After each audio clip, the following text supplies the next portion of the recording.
Como trabalhar fome e saciedade com o nosso paciente de maneira lúdica?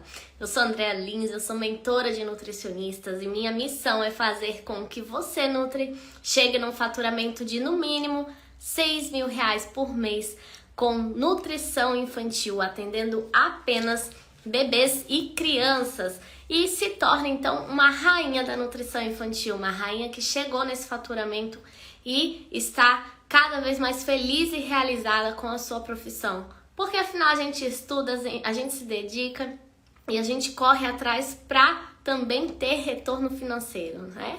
Então eu tô aqui para te ajudar nisso, para você saber atender seu paciente, para você ter segurança no que você está fazendo e de fato ajudar as crianças que te encontrarem por aí e suas famílias, obviamente.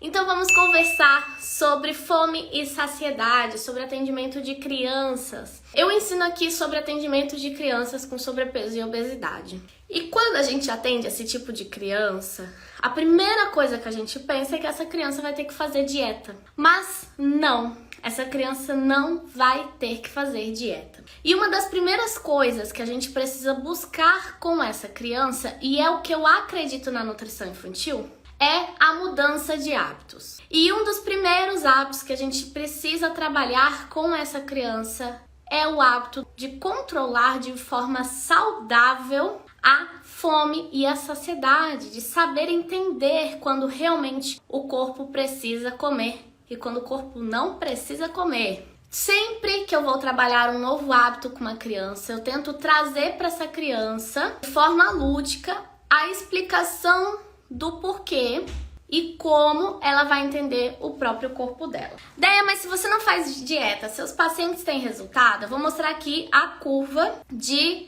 IMC de uma paciente minha que chegou com obesidade quase grave. O score dela estava 2,7. A obesidade grave é 3, né? Quando passa do score 3. Então, seguinte, gente, esse aqui é um aplicativo da OMS. Eu sempre mostro ele aqui, então, quando é menor de 5 anos a gente usa o Antro, quando é maior de 5 anos a gente usa o Antro Plus. Se você escrever exatamente como tá aqui, tira um print, tá? Se você escrever exatamente como tá aqui, você vai achar no Google para baixar. Aqui a gente vai colocando os dados da paciente, então peso e comprimento, peso e comprimento, peso e comprimento, a gente vai adicionando. E aqui a gente consegue tirar a curva dela, curva de IMC para a idade, já que ela tinha 10 anos. Aqui eu vou colocar em múltiplos pontos, lá dentro do método NutriKids eu ensino com mais detalhes a mexer nesse aplicativo, que dá um tilt às vezes.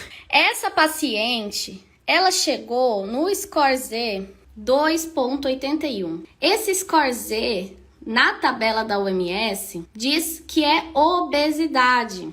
Deixa eu abrir aqui também a tabela da OMS, que pode ser que muita gente não tenha muita prática, porque eu já fiz faculdade, a faculdade nos dá sim a base, mas eu não sei vocês, mas eu tive antropometria no início da faculdade, foi no segundo semestre. Quando eu me formei, eu já não lembrava mais de nada, já não sabia mexer mais em nada, em curva, não sabia que tabela que eu tinha que olhar, então essas dúvidas vêm sim, por isso que eu tô aqui ensinando vocês. Esse aqui são várias lâminas que eu separo lá para as alunas do método, e essa aqui é a tabelinha onde a gente vê a classificação da criança. Então, essa minha paciente tá entre 5 e 10 anos, e na parte do IMC para a idade, ela tava no Score Z entre mais 2 e mais 3. Então, ela tava com 2,82, uma coisa assim. Então, ela chegou para mim com obesidade. Vamos ver como é que ela finalizou comigo? Ela desceu na curva, gente, de paraquedas, sem dieta, apenas a gente mudando os hábitos, e um deles foi eu ensinando fome e saciedade, que é como eu vou mostrar aqui pra vocês. O Score Z, o último Score Z dela, tava 2. E o Score Z2, 2,04, tá? Quase 2, eu considero 2 já, porque o Score Z2, ela já vem para um sobrepeso, então ela saiu da obesidade e foi para um sobrepeso. Foi uma paciente muito esforçada, a família colaborou muito, e é onde eu digo, né, quando eu vejo nutris aqui falando, mas os pais não colaboram, gente, colaboram sim. É a gente saber conversar com esses pais, dividir as responsabilidades, e eles nos ajudam, a criança ajuda, a gente faz nosso papel e a gente tem um resultado assim. Então, sem dietas. Como que eu trabalhei com essa minha paciente a fome e saciedade dela? Vamos lá. Então, essa paciente em questão que eu mostrei no início, que ela desceu de paraquedas na curva de IMC, lá no consultório tem uma cafeteira que faz aqueles cafés bem cheios de açúcar, que a gente comprou pros pais, né? E aí essa minha paciente, ela chegava já louca pra tomar o café, e ela tomava esse café em 5 segundos. Não, 5 segundos é até demais, tá? Em 3 segundos ela já tinha detonado o café.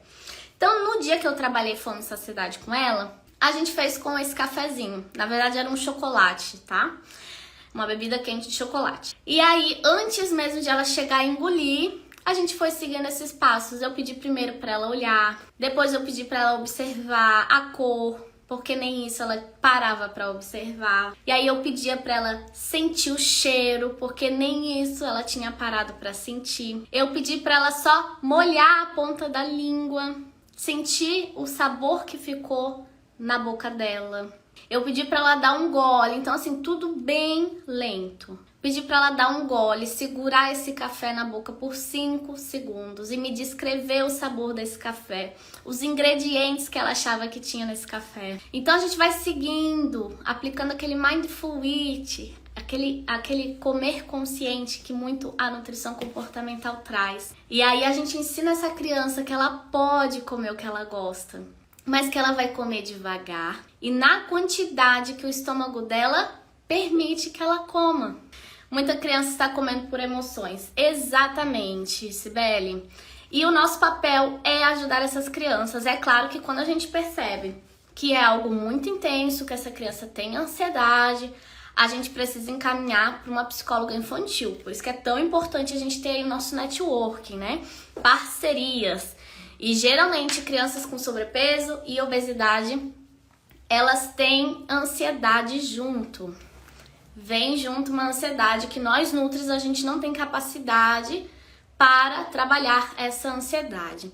O que a gente pode fazer é trazer para o consciente da criança o que de fato é um comer com necessidade fisiológica de comida e um comer que pode estar vindo com emoções.